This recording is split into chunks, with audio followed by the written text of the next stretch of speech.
that's what love is. Like that is like the things are. Who am I that I would push back? Is that the loving thing? You made a bed for me to lie in. I'm trying. Well, guys, I want to introduce you to a new guest on the show. Like I said, live here, as you can see behind us, the amazing show going on at NAPE. And I wanted him to tell us a little bit about what you are, what you do, and then I've got a couple of little teaser questions for you at the end. So we'll go from there. So give us a quick rundown about what you guys are. So thanks, Ken. So Reagan Smith is a third-party consulting firm where we primarily are in the federal and Indian space of permitting wells and assisting our clients through the various environmental and regulatory tasks that are associated with any kind of development on federal lands, such as BIA, BLM, Forest, Bureau of Rec, those kind of things. So we guide our clients through that tedious process from a land perspective and an environmental protection perspective as well. Okay. It's interesting you mentioned that, and I was going to pull this up. There was something straight from your website. It actually talks about what they do, and one of the things that really jumped out to me, it says, your experienced team is specialized in archaeology, animal science, rangeland management, mapping, title, forestry, and environmental science. That's a lot. Well, it is, Ken, and let me tell you why. So when you have a project that has a federal nexus, meaning does the federal government touch it in any way? Was there funding from the federal government? Are you on federal lands? Are you drilling through or penetrating federal minerals? Any kind of federal nexus that's associated with that project, you have to go through a process called to comply with, and that's through the National Environmental Policy Act, otherwise known as NEPA. You'll hear a lot of people talk about NEPA compliance when we talk about a federal project. And what the NEPA compliance is it's a broad scope, but you have to comply with all of the federal regulations that's associated with that. For example, the environmental, the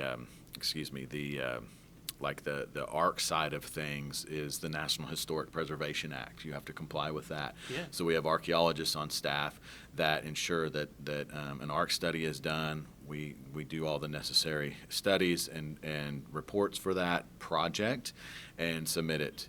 Also, we've got an environmental arm that we do a biological evaluation with. We have to analyze any endangered species under the Endangered Species Act. So there's a large range of disciplines that fall under NEPA.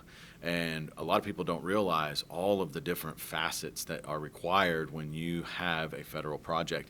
And a lot of times we get this question from our clients of, hey, I'm on private land. Why do I need to, and I'm drilling through federal minerals, why do I need to do all these environmental studies because I'm not on federal land? Well, it's that federal nexus. You're drilling through and you're producing from those federal minerals. So that's where sort of the federal government has their tentacles in everything.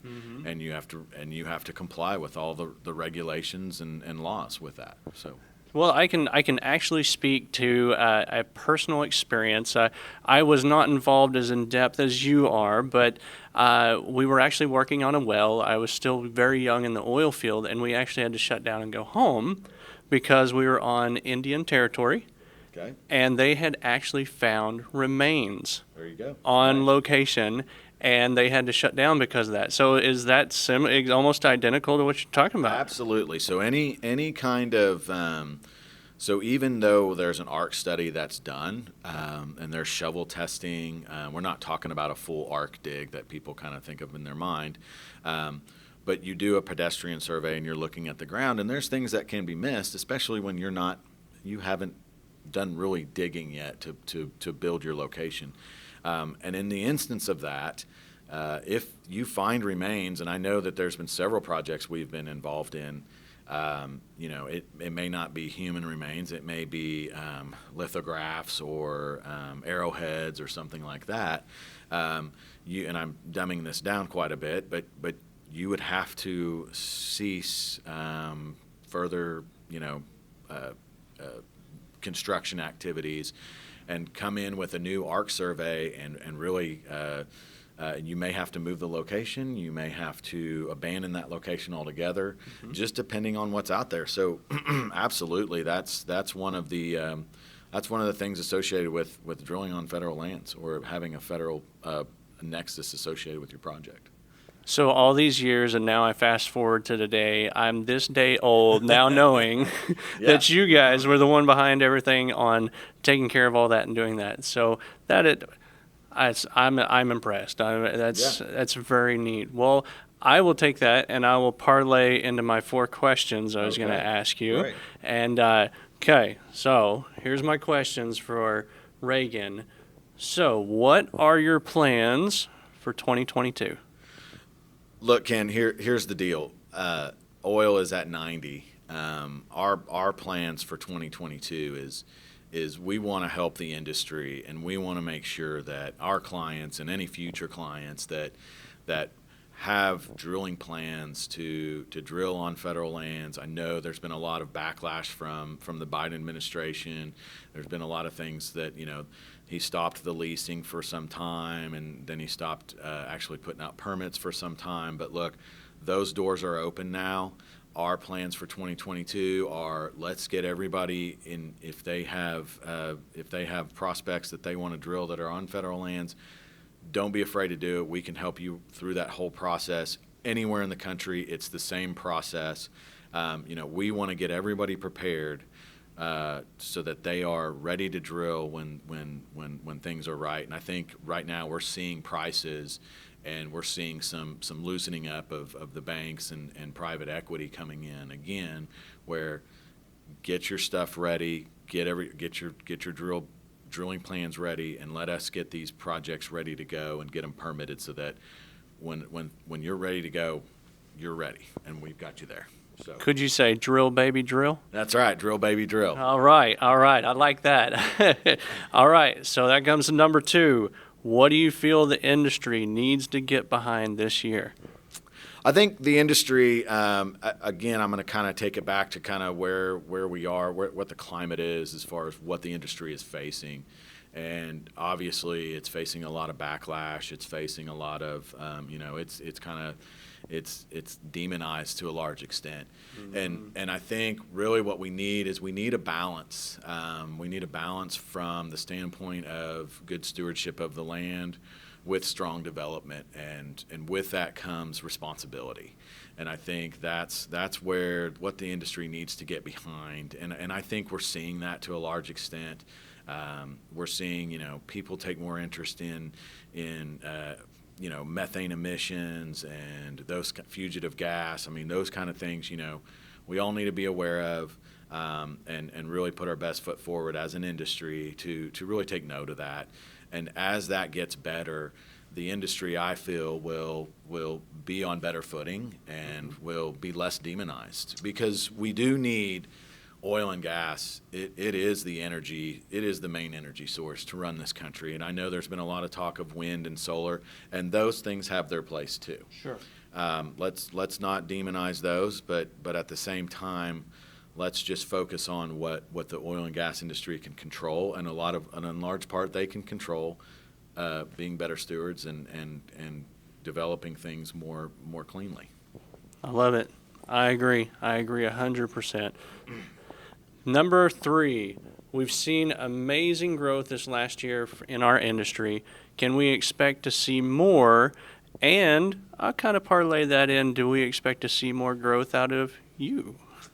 Sure. I think absolutely. You're going to see 2022 be an explosive year. I think we're seeing commodity prices show that, and when those prices rise, the industry can do a lot of good things. And I think as far as that goes, we're going to raise our bar from the Reagan Smith perspective and be ready to deploy our human resources to foster that growth. Mm-hmm. And I think that's what we're focused on right now. We're early February of 2022.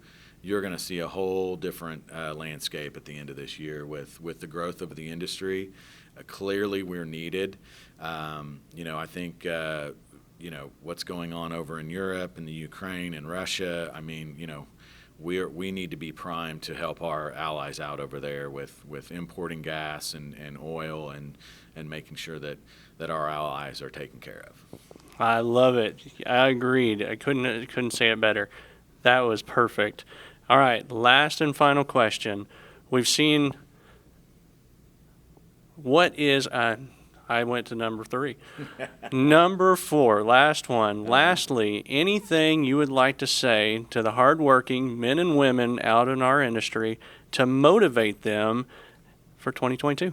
Yeah, just what I would say is just keep going. I tell my kids this all the time. When you're down and things aren't working right for you, just put your head down and keep going. I know my daughter always says, "Dad, I know what you're going to say," but yes, just keep going. I was talking to a good friend of mine down there on the floor.